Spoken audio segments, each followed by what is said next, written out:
پہلے امام ابن تیمیہ رحمۃ اللہ علیہ کے حوالے سے میں آپ کے سامنے بات کروں. وہ کہتے ہیں علم کسے کہا جاتا ہے؟ کہتے ہیں العلم هو الدلیل المرشد. علم کس کی ڈیفینیشن کیا ہے؟ علم کی تعریف کیا ہے؟ اور یہ سمجھنے کے بعد معاملہ آسان ہو جائے گا. پھر میں جلدی میں آپ کے سامنے بات کروں گا. علم کسے کہتے ہیں؟ الدلیل المرشد. علم اس کو کہتے ہیں جو رہنمائی کرنے والی ہو. کس چیز کی رہنمائی کرے؟ اللہ تبارک و تعالیٰ کی توحید کی رہنمائی کرے، نبی کریم محمد الرسول اللہ صلی اللہ علیہ وسلم کی سنت کی رہنمائی کرے، جو اللہ کی راہ دکھلائے، جو نبی کی راہ دکھلائے، اس علم کو علم کہا جاتا ہے.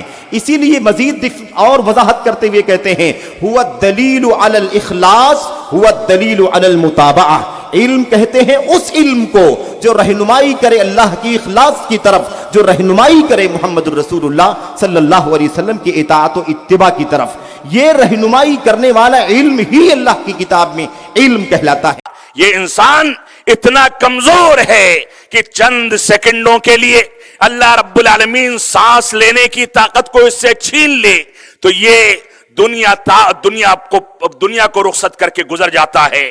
یہ انسان اتنا کمزور ہے کہ ایک چھوٹا سا مچھر جس کو ڈینگو کا مچھر کہا جاتا ہے، بڑے بڑے لوگوں کی کوٹھیوں میں گھس کر کے ان کو ایک ڈنگ کیوں نہ مار دے، اسی سے یہ دنیا سے دھار جاتے ہیں اور موت واقع ہو جاتی ہے.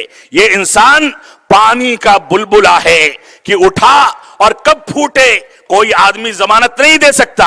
اس وجہ سے انسان کو اپنی حقیقت، اپنی حقارت، اپنی کمزوری اور اپنی لاچاری، اپنی بے یاری و مددگاری، اس کو سامنے رکھ کر کے اپنے بارے میں سوچنا چاہیے. کوئی انسان جو میری آواز کو سن رہا ہے یا جو لوگ یہاں پر بیٹھے ہیں مجھ کو دیکھ رہے ہیں، نہ میں آپ کو ضمانت دے سکتا ہوں نہ آپ مجھے ضمانت دے سکتے ہیں کہ یہاں سے اٹھ کر کے آپ صحیح سلامت گھر تک پہنچیں گے کہ نہیں پہنچیں گے. یہ انسان کی لاچاری ہے، انسان کی کمزوری ہے. یہ قوت و طاقت، یہ ساری کی ساری قدرت، یہ علم و قدرت، یہ ساری کی ساری چیزیں صرف اور صرف اللہ رب العالمین کے لیے لائق و زیبا ہیں.